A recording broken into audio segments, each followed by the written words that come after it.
Hello again, my friends. How are y'all doing out there? Okay, again, I'm thankful that I'm here. I'm able to do this again for you. I always enjoy it when I do this. And for those of you who are unfamiliar with me, I'm Nathan Chua. I'm here in the Philippines, in Quezon City, and I'm a counselor.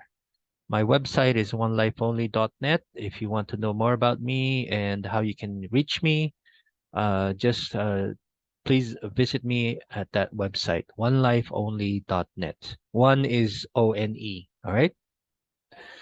So this is a vlog, and there will be a version of this that's a blog just posted on my website, and also a podcast that you can listen to on Spotify. And this one will be on YouTube, of course. All right. So my topic for today is kind of a bit longer than usual, but I hope you bear with me, okay? For those of you who are having some problems with your relationship with somebody that's special to you, this could probably be helpful on helping you make a decision on whether you want to seek couples therapy or marriage therapy or not. All right? Okay. So the title of this week's article is Why Couple or Marriage Counseling. What couple or marriage counseling can offer that you cannot find in workshops or self help materials. Okay. So there have been a number of times that couples have come to me to seek therapy because it is their last option in an otherwise hopeless relationship. Oftentimes, these couples have tried seeking advice from well meaning friends and relatives. They often may have also experienced attending group workshops or retreats. Unfortunately, at least for those who have come to my office, they do see changes, but they have been mostly short lived. Don't get me wrong, though, I have no problem having couples go to these events. They can be of some help, and for some, may be the best option. In fact, I believe in the wisdom of doing one's own research and work on becoming a better person or a better uh, relationship or having a better relationship. The only thing about these approaches that can sometimes lead to less successful attempts at fixing a relationship and at times may even cause more harm is the lack of context. Okay. So, a word about context. Pardon me if I use context, which may sound a bit jargony for some. Put in another way, context simply means applicability of some of the rules that people learn in retreats and self help materials. When I say group, I don't mean group therapy, but those that we often see where people gather to listen to a speaker and talk about targeted subject matters that come out of the talks. The application of a rule without sensitivity to context can lead to its misapplication and therefore possibly cause more harm than help. When I use the word context also, I do not just refer to it as a place, time, or situation that a couple finds themselves in. A context in any given situation can include people and internal mental processes. Let's go to the first one. People as context means your partner or spouse is a context. I'm sure you heard some say that they are different people when they are around their coworkers compared to when they are with their family. Your spouse is a context. Okay, so you may be different when you're with your parent or your children, but when you're with your spouse, you could exhibit different behaviors. Internal mental processes are also a context. Each partner in a relationship has their own histories, either within or outside the relationship. A wife who had been betrayed in a previous relationship before will likely be more vigilant of being betrayed again. If there had been a past betrayal in the current relationship, the betrayed as well as the betraying partner can become sensitive to secretiveness and guilt messages, respectively. So, for the betrayed partner, if the betraying partner doesn't seem to be very cooperative in answering questions, then that could be perceived as secretiveness and that could arise suspicion. And usually, what I see in the counseling room is that the betrayed partner would start sending out guilt messages or angry messages. And of course, once the partner feels guilty, the more quiet he becomes, or she becomes, or they become. All right. Well, I'll talk more about these loops that happen between couples. I'll cite an example for you later on. Sure, attending weekend retreats and reading self help books and online articles can definitely help. But there is this element of context that you and your partner have to consider. Of course, aside from the fact that you have to investigate your sources. All right. You know the old saying, garbage in, garbage out. So if your sources are not reliable or not evidence based, it could lead you astray. Books and group facilitators have no and very little knowledge of your context, either individually or as a couple. Now, here is an example of how a misapplication of learned material can end up not just being of little help, but also cause even worse problems if taken out of context. Suppose you learn from a weekend couples workshop that couples have to talk about their issues to keep the problems from festering.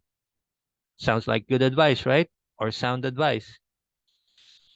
Well, yes, can certainly help couples who are conflict avoidant. Let's say a partner learns to follow a piece of advice called from a weekend retreat, which is to apologize as soon as possible to their partner. Devoid of context, this essential rule may feel like sound advice. However, what if from the apologizing partner's perspective or context, they never had the habit of apologizing? The family of origin of the offending partner had learned that just starting up a conversation is enough to serve as an apology. Given that this rule of immediate apologies is learned by both partners, expectations from the offended partner will naturally rise to a level much higher than before.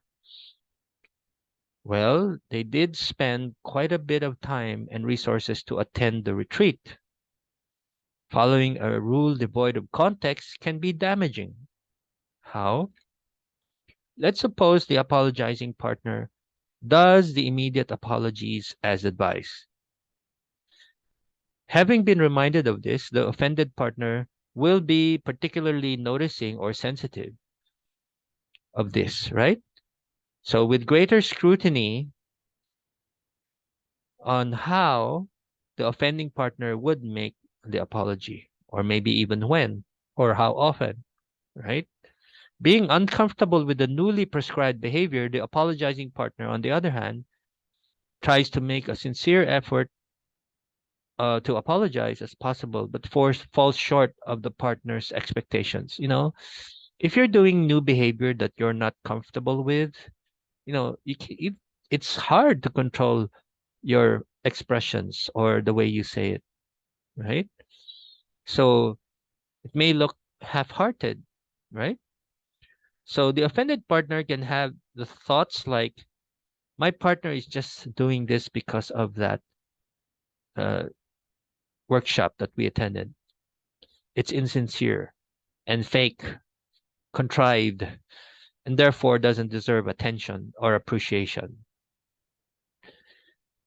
Maybe I'll just wait a little longer, right? So see how far this goes before maybe I'll say something that I noticed it and appreciate it. The apologizing partner, on the other hand, attempts this several times, which from their perspective requires a Herculean effort. Having not received any form of appreciation sooner, the offending partner can feel that their efforts are not working to make their relationship move back to better times in the past. And then they give up on doing it.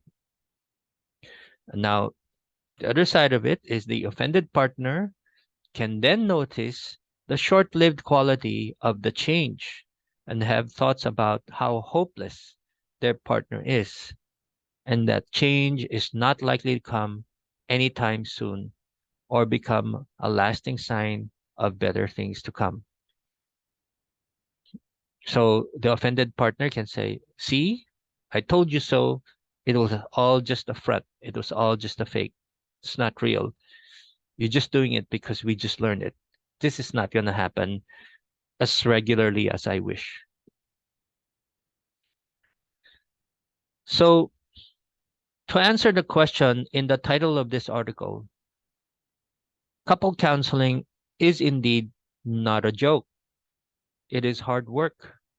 It is fraught with fears, having to share very personal matters to a stranger. But a counselor will have a better grasp of your context as a couple and as individuals. Knowing that context and how these rules can apply or not apply to you is critical to avoiding the pattern of distrust that's shown above or that I just read to you today on my blog post. Okay. So why not give it a shot? All right. Okay. So that's the end of my article. I was going to say something. Well, this doesn't just apply to couples, it can apply to individuals too.